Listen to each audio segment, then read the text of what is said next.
할렐루야. 우리 함께 인사 나누겠습니다. 매일의 감사가 기적을 일으킵니다. 매일의 감사가 기적을 일으킵니다. 할렐루야. 자, 옆에 분에게 한번 팔찌 보여주시면서 팔찌 한번 보여주세요. 옆에 분들에게. 아직 안 차신 분들 계세요? 꼭 구입하세요. 얼마나 갈아 끼셨어요? 너무 갈아 끼셔서 몇 번인지 모르는 분들도 계실 것이고, 저는 신기하게도 이번 주에 많이 안 갈아 꼈어요. 불평할 일이 참 많이 있었음에도 불구하고 불평을 이렇게 좀 깔아앉힐 수 있는, 특히 제가 요즘에 수요 예배 설교를 분노에 대해서 설교하고 있거든요. 설교를 분노에 대해서 하는데 이거 내가 자꾸 화를 내거나 분노를 일으키면 안 되겠다, 이런 생각도 좀 듭니다. 여러분들에게도 감사가 일으키는 100% 감사로 채워지는 기적의 역사가 있기를 주의로 축복합니다. 지난주에는 떡을 먹은 군중들이 예수님을 왕으로 삼으려는 움직임을 일으키자 그 군중들을 피해서 산으로 숨어 가신, 홀로 가신 예수님에 대해서 지난주일 말씀을 나눴습니다. 예수님은 군중을 떠나서 홀로 산으로 가시고, 제자들은 예수님의 명대로 서둘러서 배를 타고 갈릴리 바다를 지나서 가버나움이라는 동네로 가게 됩니다. 자, 그 중에 일어났던 사건, 여러분이 잘 아는 사건이죠. 오늘 제자들이 처한 그 상황을 성경은 이렇게 묘사해 주고 있어요.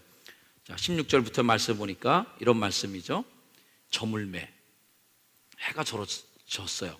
어스름하게 지고 있을 때에 바다로 이제 갑니다. 근데 바다에 가서 한참 항해하는 중에, 바다를 건너 가버나움으로 가는 중에 어두워져 버렸어요. 상황이 더 악화되어 버렸어요. 엎친 데 덮친 격으로 예수님이 오지 않아요.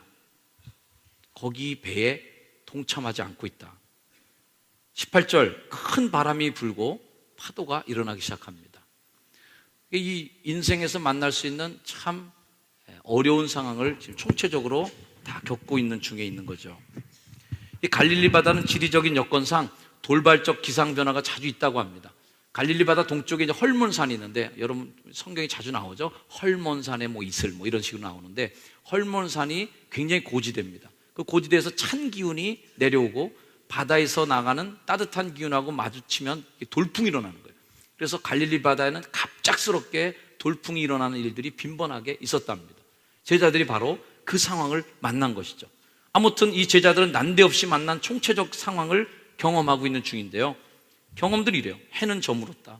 바다 한복판에 갔더니 이미 어두워져 버렸다. 예수님은 오시지 않는다. 바람은 불고 있고 파도는 일어나고 있다. 정말 많은 사람들이 고난을 경험한 분들이 하는 말씀 중에 대부분 이런 말씀들 많이 하세요. 어려운 일은 겹쳐서 온다. 하나씩 오는 게 아니라 그냥 한꺼번에 확 몰려와 갖고 더 정신을 못 차리도록 우리를 당황하게 만드는 것이죠. 여러분들도 아마 이런 총체적인 난국의 상황을 경험한 분들이 계시라고 생각합니다.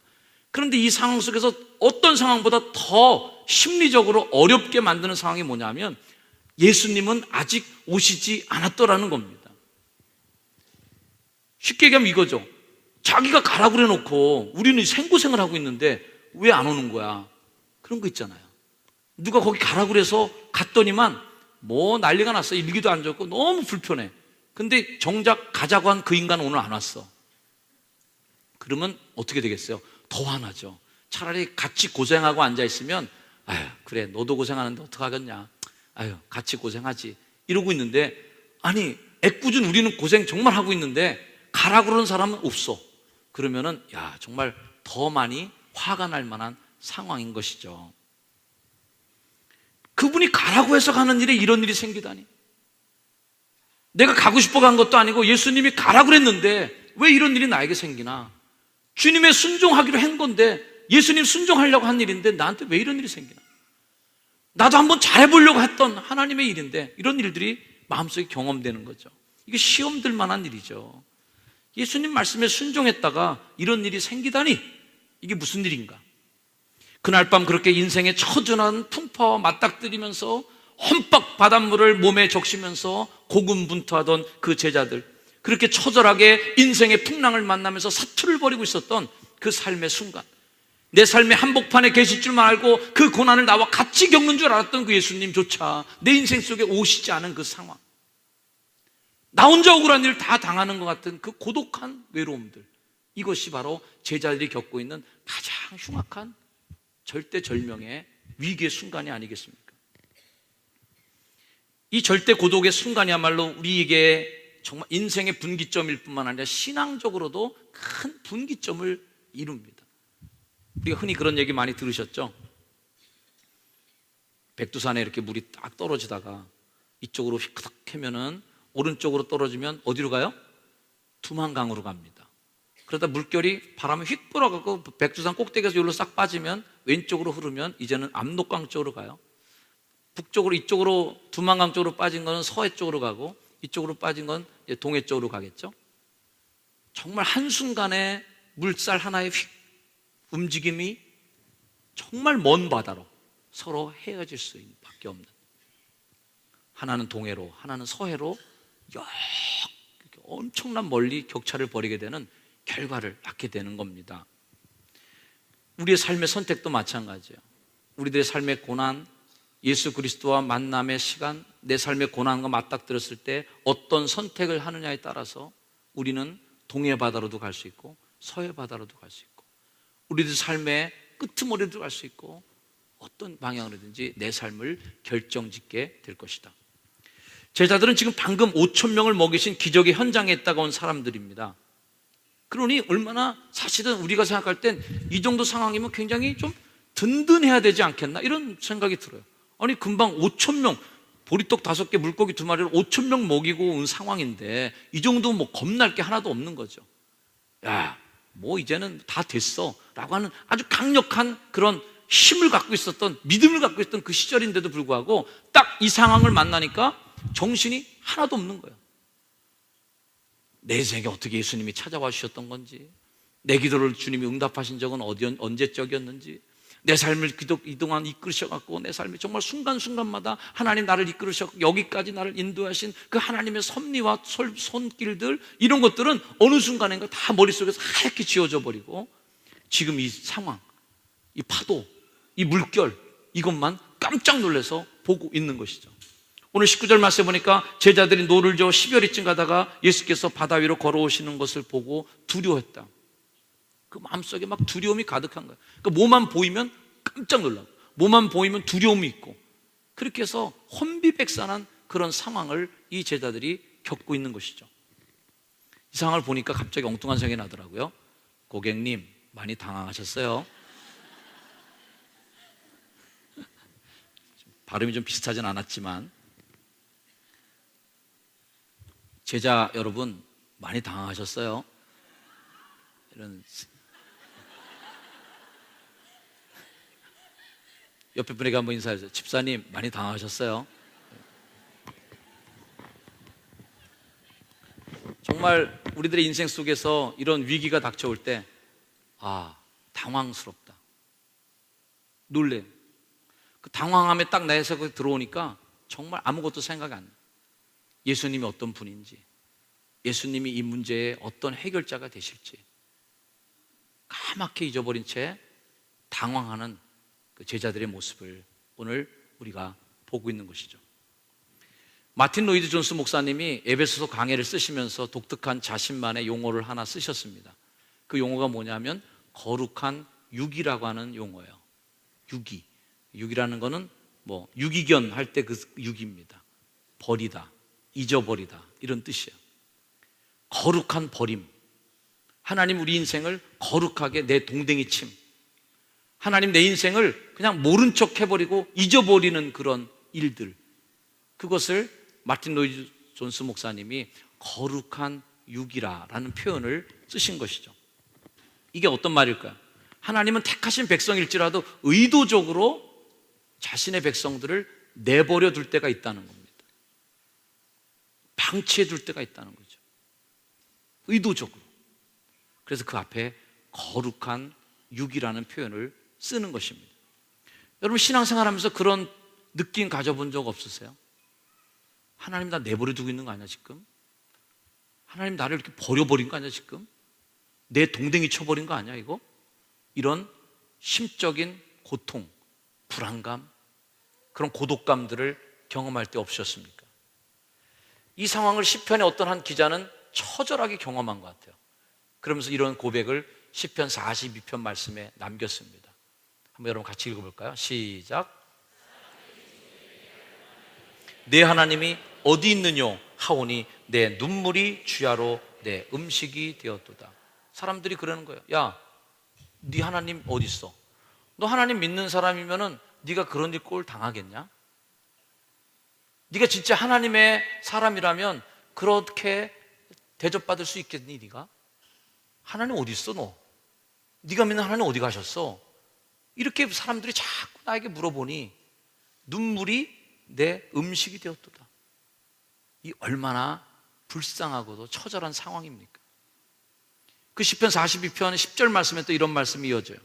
한번 다시 읽어볼까요? 시작.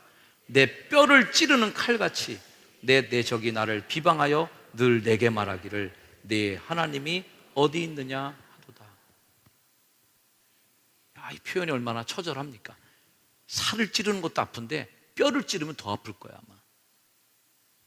내 뼈를 찌르는 칼같이 대적들이 나를 비방하면서 후벼 파면서 얘기하기를 네 하나님이 어디 있느냐 말이에요. 또 맨날 교회 다니는데 네 하나님이 도대체 어디 있느냐? 이것이 마음에 꽂히는 비수 같아서 뼛속까지 파고 들어오는 정말 비수가 되는 그 아픔을 느끼는 처절한 순간을 맞는 거죠. 바로 이것이 절대 고독의 그 순간, 풍랑 앞에 무기력하게 그저 당황해 있는 제자들의 모습을 나타내주고 있는 모습이 아닐까 싶어요. 하나님 도대체 어디 계세요? 하나님 나를 보고는 계신 거예요 지금? 하나님 나를 지금 관심을 갖고 계신 거예요 지금? 하나님 나를 자식이라고 그러는데 자식처럼 나를 지금 아끼고 있는 거예요? 막 그런 항의를 막 하고 싶은 그런 마음들로 가득 차 있는 그때, 성경의 신명기 말씀에 보면 이런 말씀이 나옵니다. 신명기 말씀에 한번 보면요, 같이 한번 읽어볼까요? 2절 시작. 내 하나님 여호와께서 이 40년 동안에 내게 광야길을 걷게 하신 것을 기억하라. 이는 너를 낮추시며 너를 시험하사 내 마음이 어떠한지 그 명령을 지키는지 지키지 않는지 알려 하심이라. 또 다음 말씀 3절 시작.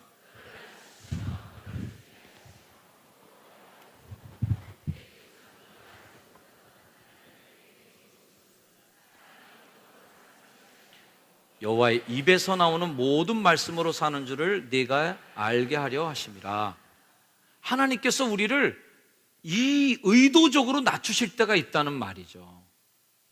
하나님께서 너를 낮추시기도 하시며 너를 굶주리기도 하시며, 이게 뭐예요? 아니면 하나님은 나를 어떻게 괴롭히시나, 의도적으로 나를 이렇게 얄밉게 그렇게 대해주시나? 아니에요. 하나님께서 이렇게 낮추시기도 하시고 굶게도 하시고 걷게도 하시고 목마르게도 하시고 땡볕에서 그렇게 40년 동안 걷게 하신 그 이유가 뭐냐? 바로 그런 철저한 어려움 속에, 고독 속에 우리를 놔두실 때, 그래서 결국은 하나님을 의지하게 만드는 믿음으로 서는 것을 하나님이 보고 싶어하는 것이지, 그 어두움 속에, 그 어려움 속에서 쓰러져서 져서 넘어져 있는 걸 하나님 보길 원하시는 게 절대 아닌 줄 믿으시기를 바랍니다. 이 개념을 바로 로이드 존스 목사님께서 거룩한 육이라는 말로 표현한 것이죠. 이 거룩한 육의 개념에서 가장 중요한 개념이 뭐냐면 바로 이거예요.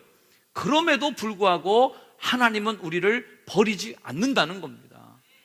우리 따라합시다. 그럼에도 불구하고 온전히 버리시지 않는다.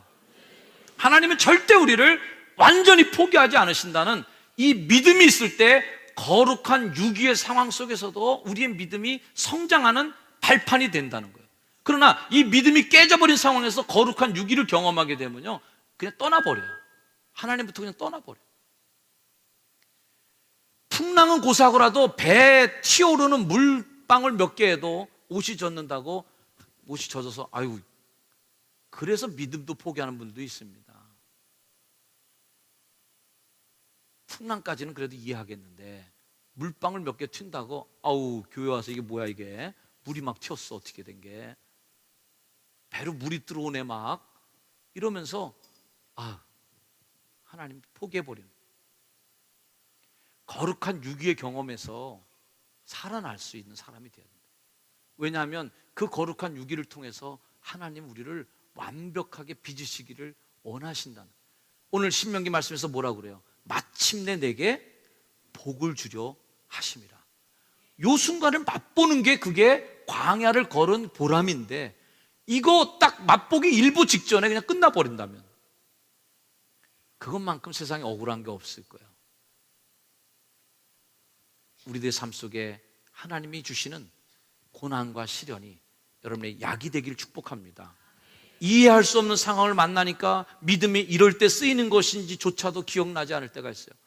분명히 내 춤에 칼이, 그냥 멋있는 칼이 여기서 딱 뽑아서 한 번만 휘두르면 다 베어버릴 수 있는 건데, 막 놀래서 허둥지둥 하다 보니까 이 칼이 있는지 뭐가 있는지도 모르게 그냥 계속 얻어 터지고 있는 상황. 이럴 때 기도 한번 빼서 휘두르면 될 텐데, 기도를 왜 써야 될지, 언제 써야 될지도 모른 채 기도의 칼을 휘두르지도 못한 채 당하고만 있는 거, 믿음의 칼날을 써보지도 못한 채 일방적으로 매맞고 있는 그런 상황들, 안타까운 상황인 것입니다. 바로 이럴 때 우리의 믿음이 빨리 응급 시스템으로, 빨리 응급 구조 시스템으로, 방어 시스템이 작동되기 시작해야 되는데, 이게 작동되지 않으면 망가지는 거예요. 우리가 부르는 찬양 중에 이런 고백이 있어요. 나 염려하지 않아도 내 쓸 것 아시니, 나 오직 주의 얼굴 구하게 하소서. 다 이해할 수 없을 때라도 감사하며 날마다 순종하며 주 따라가리라. 할렐루야. 나 염려 안 해도 내 쓸 것 아시니. 이 믿음이 얼마나 값진 믿음입니까? 이해할 수 없을 때라도 감사할 줄 아는 믿음은 얼마나 하나님 기뻐하시는 믿음이겠어요. 우리 인생 어떻게 다 이해하겠습니까? 욥이 말한 것처럼 내가 이해할 수 없는 하나님을 말했고, 깨달을 수 없는 이치를 함부로 입에 담고 그거를 운운하고 살았다는 거예요. 그러나 하나님의 뜻은 우리가 이해할 수 없을 때라도 감사하며 날마다 순종하며 주 따르오리라. 온 마음 다해 주 사랑합니다. 온 마음 다해 주 사랑합니다. 할렐루야. 이해할 수 없을 그때에 주님이 다가오셔서 우리에게 하시는 그 한마디 말씀, 내니 두려워 말라. 나야, 나다. 그 한마디 말. 저도 어렸을 때 이제 부모님 목회하시니까 뭐 밤에 신방 다니시고 뭐 많이, 저희 누님이랑 이제 저희 세 식구가, 이제 세 형제가 집에서 막 무섭게 있을 때도 있고, 가끔 가다 잘못해갖고 전설 따라 삼천려다 하나 보고 나면은 완전히 그냥 막 얘 사진, 이게 어떻게 큰일 났단 말이에요. 제가 본 가장 무서운 그 영화 중에 지금도 잔상에 남아있는 게, 그 옛날에는 꼭 부엌 위에 다락 있잖아요. 다락, 이거 조그만 다락. 그 다락을 열면은 그 죽은 엄마 귀신 나오는 그런 영화를 하나 제가 봤어요. 엄마의 한이라는, 지금도 잊혀지지 않는 그 제목. 그 다락, 우리 집 다락, 그 다락 문을 열면 거기서 나오는 거예요. 얼마나 무서워요. 부들부들 떨고 한동안 그 다락에 올라가지도 못하는 그런 겁나는 마음이 있었습니다. 그렇게 그냥 세 형제가 이렇게 무서워서 바들바들 떨고 있을 때 바깥에서 엄마다, 아빠야, 그 소리가 들려오기만 하면 그냥 공포가 싹 없어지고 모든 근심이 싹 다 녹아버리고, 아, 됐구나, 이제 됐구나. 제자들이 느끼는 그 감정이 그럴 걸까요? 그 파도 속에서, 칠흑 같은 어둠 속에서 악정구투를 하고 있는 그들에게 찾아오신 주님께서 나야, 이런 말씀 옆에 분에게도 한번 따뜻한 마음을 담아서 해주세요. 나야.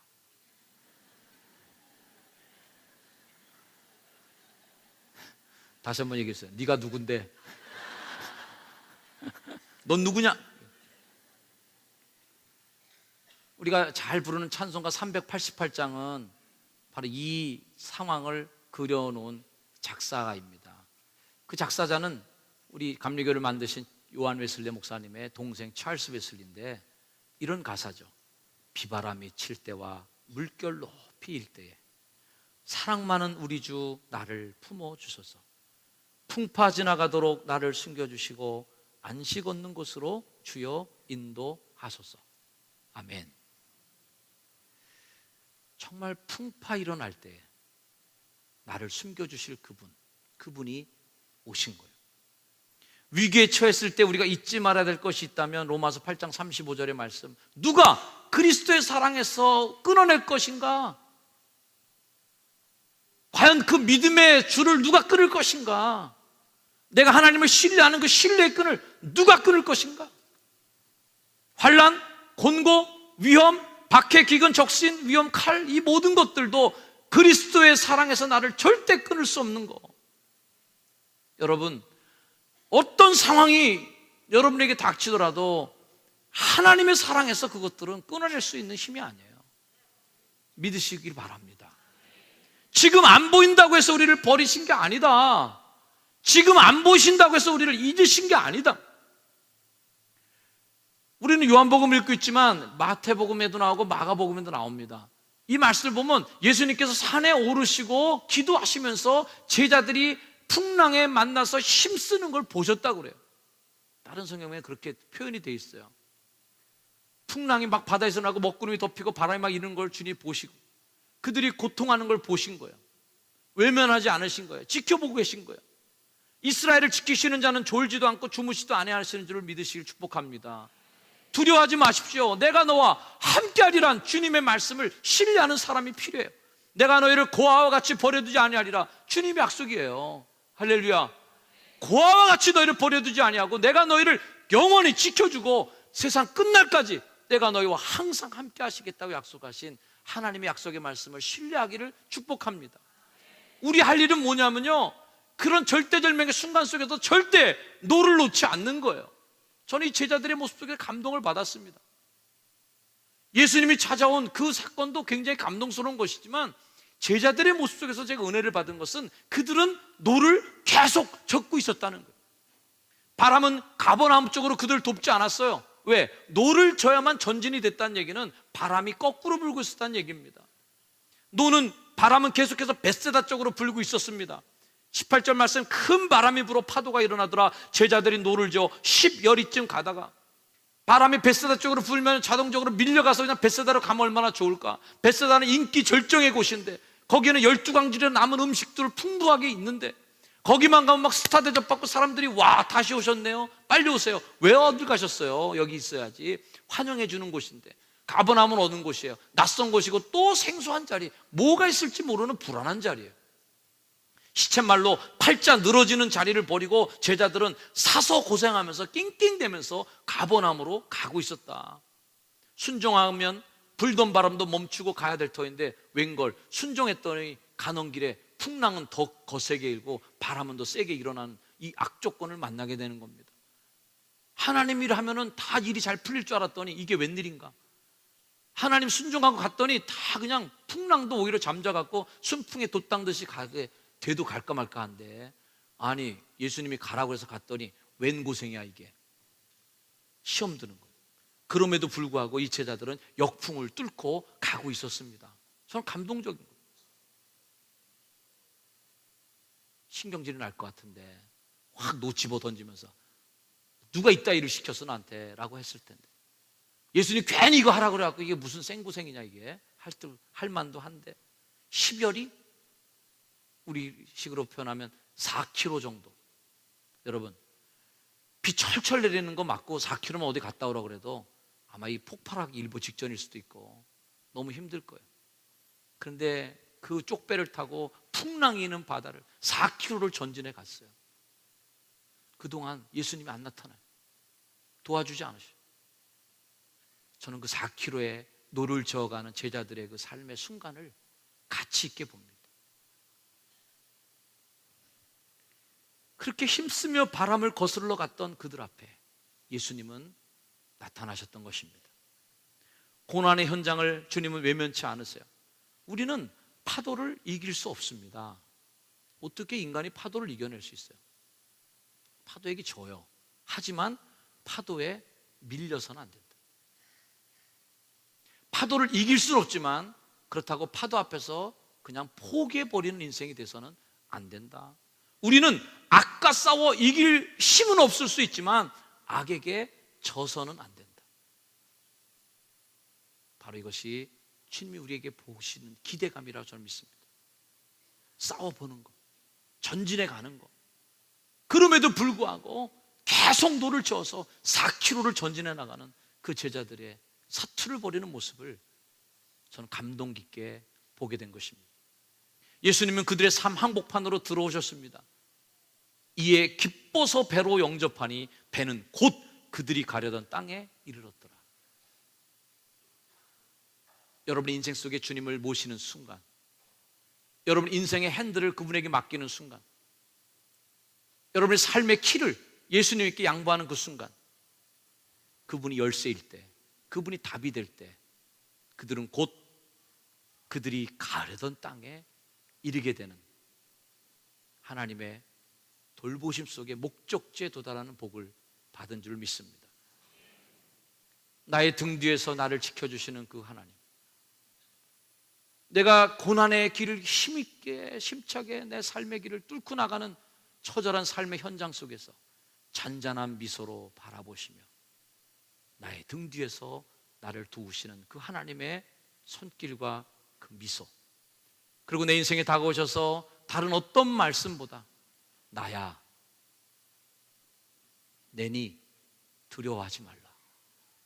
여러분 인생에 다가오시는 자상하시고 따뜻하신 그분의 위로와 그 따뜻한 목소리가 여러분에게 들려지기를 주의 이름으로 축복합니다.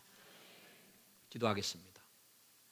우리 한 시간 잠시 여러분 오늘 말씀을 묵상하며 기도하시길 바랍니다. 인생의 풍랑을 만나신 분이 혹 이 자리에 계십니까? 혹이나 정말 절대절명의 고독 속에서 힘없이 그 배가 바람에 밀려가는 것만 망연자실을 바라보고 있을 그런 위기에 처한 영혼을 갖고 있는 분이 있습니까? 그럼에도 불구하고 기도의 노를 저으셔야 됩니다. 그럼에도 불구하고 절대 희망의 노를 버려서는 안 됩니다. 4km를 뚫고 가십시오. 뚫고 지나가는 그 길 속에 주님이 찾아오시는 기적과 역사를 맛보게 될 줄 믿습니다. 그런 믿음의 마음을 가지고 이 시간 하나님께 기도하길 바랍니다. 내니 두려워하지 말라. 삶의 하나님, 끄트머리에서 만나는 하나님을 경험하게 하시고 그 위기의 순간에 주님을 보게 하옵소서. 이 시간 하나님께 기도하는 시간 갖겠습니다. 하나님 감사합니다. 하나님, 우리 연약함을 주께서 아십니다. 우리들의 힘없이 인생의 길을 고군분투하며 나아가는 성도들의 아픔, 눈물까지도 주님 기억하시는 주여. 하나님, 우리 인생 속에 주님이 다가오셔서 나다 두려워하지 말아라. 내가 왔다 두려워하지 말아라. 내가 너의 아픔의 삶에 왔다. 나다 두려워하지 말라. 주 그리스도의 위로의 손길과 그 위로의 마음 듣고 보게 해 주옵소서. 일어나 걷게 하시고 힘차게 다시 한번 일어나시고 믿음의 결단과 믿음의 마음을 우리 가운데 있게 하여 주옵소서. 감사합니다. 축복해 주옵소서.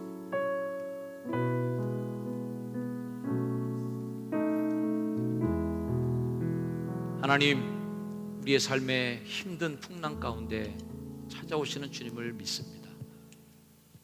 나야, 이젠 두려워하지 마. 내 인생에 따뜻하게 다가오셔서 어깨를 두들겨 주시고 풍랑이 있는 바다를 걸을지라도 나의 등 뒤에서 나를 지켜주시는 하나님을 신뢰하기에 일어나 다시 걷는 승리하는 주의 백성들이 되게 하옵소서. 예수님의 이름으로 간절히 기도드립니다. 아멘. 자리에 일어나셔서 함께 찬양하겠습니다. 박수하시면서 나의 등 뒤에서 일어나 걸어라. 내 너를 도우리라. 나의 등 뒤에서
때때로 뒤돌아보며 여전히 계신 주 간절한 미소로 나를 재촉하시네. 내 이름을 넣어서 한번 합니다. 연수야 일어나라, 내가 새 힘을 주리니. 연수야 너 걸어라, 내 너를. 옆에 사람의 이름을 넣어서 한번. 전하 일어나라, 내가 새 힘을 주리니. 연수야 너 걸어라, 내 너를. 일어나 걸어라, 일어나 걸어라, 내가 새 힘을 주리니. 일어나 너 걸어라, 내 너를 거두리. 아멘. 삶의 풍랑 가운데 다가오셔서 나다, 두려워하지 마라, 나의 삶의 친구로 다가오시는, 그렇게 위로하시고 다시 일어나 걸을 수 있는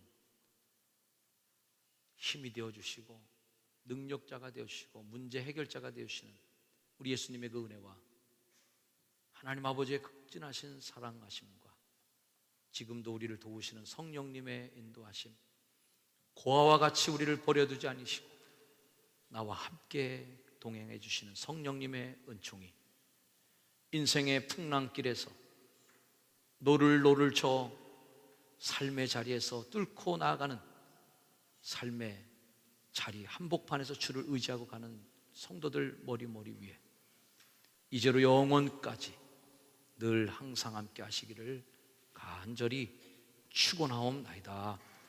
아멘.